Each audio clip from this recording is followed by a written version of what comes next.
দেখেন 47-এ দেশ ডিভাইডেড হওয়ার পরে ভারতের লোকগুলি সহ্য করতে পারে নাই। এর জন্য আমাদের দেশ স্বাধীন হওয়ার পর আমাদের দেশের সংবিধান ভারতের আলোকে সাজাবার সিদ্ধান্ত তারাই দিয়েছে। ভারতের সংবিধানের মূলনীতি কি? 4টা: ধর্মনিরপেক্ষবাদ, জাতীয়তাবাদ, গণতন্ত্রবাদ, সমাজতন্ত্রবাদ। এই 4টা হলো ভারতের সংবিধানের মূলনীতি। ঠিক ভারতের চাপে 72-এ আমাদের সংবিধানের মধ্যে 4টা মূলনীতি স্থাপন করা হয়েছে। কয়টা বলো? সাম্য, ওই না, গণতন্ত্রবাদ, সমাজতন্ত্রবাদ, জাতীয়তাবাদ আর ধর্ম নিরপেক্ষতাবাদ। এগুলি মুসলমানদের একটাও না। যেই 92% মুসলমানদের দেশে সংবিধানের মধ্যে আল্লাহর উপরে আস্থা বিশ্বাস থাকে না, ওরা বাংলাদেশের সংবিধান হতে পারে না। যে সংবিধানের মধ্যে আল্লাহ আল্লাহ রসুলকে কটূক্তি করলে বিচারের আইন নাই, সেটা বাংলাদেশের সংবিধান হতে পারে না। যে বাংলাদেশের সংবিধান আমাদেরকে গোলাম বানায়, মাথা নত করতে বাধ্য করে, ভারত আজকে আমাদের উপর আধিপত্যতা চালাতে চায়। ভারতের হিন্দুরা আমাদের সাথে দাঙ্গা সৃষ্টি করার চক্রান্ত করতেছে। আমি বলবো, আমাদের দেশের হাজারো হিন্দুরা আছে যারা এদেশের নাগরিক, এ দেশকে ভালোবাসে, এই মাটিকে ভালোবাসে, তাদের চিন্তা ভাবনা এই মাটি নিয়ে, দেশ নিয়ে। কিন্তু আবার একদল ইসকনের নামে এদেশের হিন্দু আছে যারা বাংলাদেশের নাগরিক নয়, এ দেশ নিয়ে চিন্তা করে না, এই ভূখণ্ডের মহাব্বত ভালোবাসা তাদের মধ্যে নাই, এই বাতাসকে তারা পছন্দ করে না, এই সূর্যের আলো তারা সহ্য করতে পারে না, বাংলাদেশের মাটির গন্ধ তাদের কাছে ভালো লাগে না। তারা খায় এখানে, ব্যবসা করে এখানে, কিন্তু তাদের হৃদয় ভারতে, তাদের স্থাপনা ভারতে। আপনারা দেখেছেন ইসকন নিয়ে বর্তমানে ভারতের মিডিয়াগুলি যেইভাবে অপপ্রচার চালানো হচ্ছে, অপপ্রচার করছে, ভারতের লোকসভার মধ্যে বাংলাদেশ নিয়ে বারবার আলোচনা চলছে। আমাদের বাংলাদেশের হাই কমিশনের উপরে আক্রমণ করা হয়েছে, আমাদের পতাকাকে অপমান করা হয়েছে। আমি বলবো, পতাকা অপমান করা হয় নাই, এই বাংলাদেশকে অপমান করা হয়েছে। পতাকা অপমান করা হয় নাই, এই মানুষকে অপমান করা হয়েছে। পতাকা অপমান করে নাই।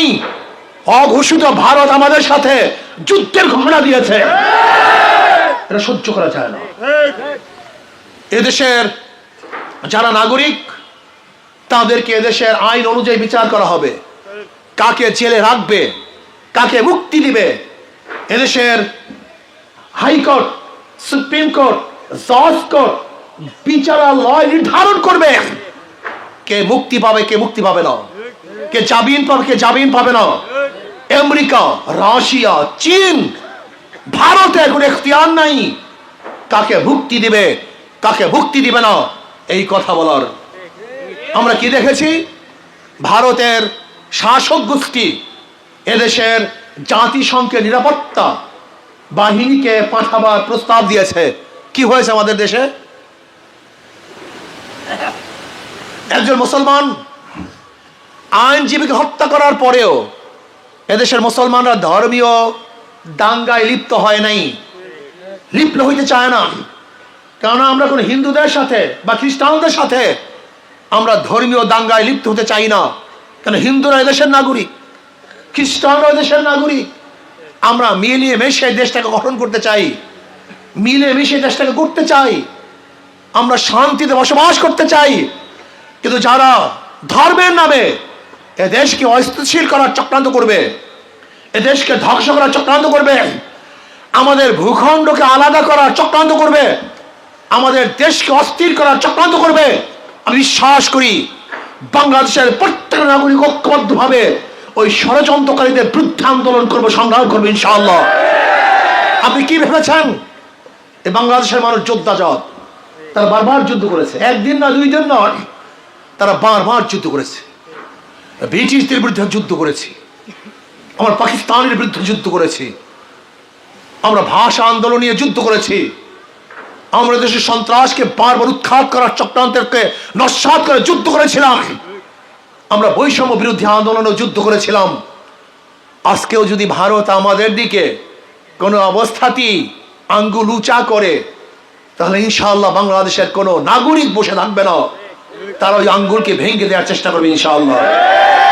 ভারত যদি অবৈধভাবে আমাদের যুদ্ধ চাপিয়ে দেওয়ার ষড়যন্ত্র করে, আমরা বুক পাততে পারি, আমরা হটতে পারি না। আমরা বুকে বুলেট নিতে পারি, পিঠে বুলেট নিতে পারি না। আমরা রাস্তা অবস্থান করতে পারি, ঘরে বিলারের মতো বানাতে পারি না। আমি বলবো, রুশ ভারতের দালালেরা হুঁশিয়ার, সাবধান। দালালি আর করবি না, পিঠের চামড়া থাকবে না। ক্লিয়ার কাট কথা। দালালি বন্ধ করতে হবে, আর চিহ্নিত করতে হবে ভারতের দালাল বাংলাদেশে কে কে আছে, কারা এখানে ভারতের দালালি করে। বৃষ্টি পড়ে দিল্লিতে, আর ছাতি মেলে ঢাকাতে। ব্যথা পায় বাংলাদেশে, আর দুঃখ পায় দিল্লিতে। এই দালালদেরকে আমরা কোনো অবস্থাতেই বাংলাদেশে রাখবো না। দালাল কোথাকার, যারা আমাদের দেশের পতাকাকে অপমান করবে, তার রাষ্ট্রদ্রোহ মামলায় পড়বে না, তাহলে তোমার কি কিসের মামলায় পড়বে? আদরের মামলায় পড়বে। তারা অপমান করা হয়েছে আমাদের দেশের পতাকা, খুন করা হয়েছে, এই দেশটাকে ধ্বংস করার চক্রান্ত করতেছে। এই জন্য ছাত্রদেরকে সচেতন থাকতে হবে। আমি একজন মুসলমান, ইসলামের বাইরে সংগঠন করার কোনো ইখতিয়ার মুসলমানদের নেই। আমি একজন মুসলমান, ইসলামের বাহিরে গণতন্ত্রবাদ, সমাজতন্ত্রবাদ, ধর্ম নিরপেক্ষতাবাদ সহ যত যত নীতি আদর্শ আছে, একজন মুসলমান সেটাকে গ্রহণ করতে পারে না। আমি মুসলমান, আমার নাম ইসলাম অনুযায়ী। আমি মুসলমান, আমার বাপ মার বিবাহ হয়েছে ইসলাম অনুযায়ী। আমি মুসলমান, আমার দাপন কাপন হবে ইসলাম অনুযায়ী নাকি অন্য অনুযায়ী? আমার দাপন কাপন হবে ইসলাম অনুযায়ী। আমার জানাজা হবে ইসলাম অনুযায়ী। আমার রাজনীতি হবে না খ্রিস্টান অনুযায়ী? বেয়াকুফ। আমি মুসলমান, আমার নাম ইসলাম অনুযায়ী। আমার বাপ মার বিবাহ হয়েছে ইসলাম অনুযায়ী। আমি মসজিদে যাই ইসলাম অনুযায়ী। আমার কবর দাপন হবে ইসলাম অনুযায়ী। আমার রাজনীতি হবে ইসলাম অনুযায়ী। কি অনুযায়ী ভাই? ইসলামের বাহিরে মুসলমান কোনো সংগঠন করতে পারে না। তোমার মাথায় ঘিলু নাই, তোমার মাথায় বুদ্ধি নেই, তুমি জ্ঞানহীন, তুমি জ্ঞান পাপী। কেউ জ্ঞান পাপী আর কেউ জ্ঞানহীন। একজন মুসলমান ইসলামের বাইরে সংগঠন করার কোনো সুযোগ নেই। যারা সাহাবী বিদ্বেষী, আহলুস সুন্নাত ওয়াল জামাত, তাদের সংগঠন করতে পারে না। যারা নবীকে মাসুম মনে করে না, কোন মুসলমান তাদের সংগঠন করতে পারে না। যারা নিজেদের মধ্যে সুন্নাতকে লালন পালন করে না, মুসলমান তাদের সংগঠন করতে পারে। আসো না, কয়দিন বাঁচবো? কয়দিন বাঁচবো? দুনিয়া কি? বৈষম্য বিরোধী আন্দোলনে হাজারো আমাদের ছাত্ররা জীবন দিয়েছে। আমরা জীবনের মায়া ত্যাগ করে রাস্তায় ছিলাম, আন্দোলন সংগ্রাম করেছিলাম। তুমি কি জানো কত রিস্ক নিয়ে রাস্তায় ছিলাম? কত রিস্ক নিয়ে রাজপথে ঝাঁপিয়ে পড়েছিলাম। গুলির অর্ডার ছিল, ওপেন গুলির, কিন্তু ভয় করিনি। কিসের জন্য? এ দেশকে মুক্তি করার জন্য, বৈষম্য দূর করার জন্য, মানুষকে শান্তি দেওয়ার জন্য, মুক্তি দেওয়ার জন্য।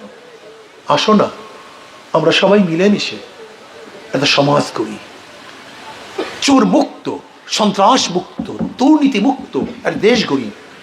যে 5ই আগস্ট দুর্নীতির বিরুদ্ধে আন্দোলন করেছিলাম, চাঁদাবাজির বিরুদ্ধে আন্দোলন করেছিলাম, কিন্তু 5ই আগস্ট আবার কি দেখলাম? আবার চাঁদাবাজি, আবারও চাঁদাবাজি, আবারও দুর্নীতি, আবারও দখলদারি, আবারও অবৈধ খুন, আবারও মামলা, মিথ্যা মামলা, আবারও হামলা। না, নহে সমাপ্ত কর্মমোদের অবকাশ কোথায় বিশ্রামের। চোর দিয়ে চোর মুক্তি দেশ করা যায় না, সন্ত্রাস দিয়ে সন্ত্রাস মুক্ত দেশ করা যায় না, দুর্নীতিবাজ দিয়ে দুর্নীতি মুক্ত দেশ করা যায় না। আসলে আমরা সবাই মিলেমিশে, বহু দল দেখেছি, সোনার বাংলা দেখেছি, নতুন বাংলা দেখেছি, সবুজ বাংলা দেখেছি, ডিজিটাল বাংলা দেখেছি, স্মার্ট বাংলা দেখেছি। এবার আমরা ইসলামী বাংলা দেখতে চাই। কি রাজি আছি না সবাই? কি বাংলা দেখেছি? বহুত বাংলা। এবার কি বাংলা দেখতে চাই? কি সবাই রাজি আছেন ইনশাআল্লাহ?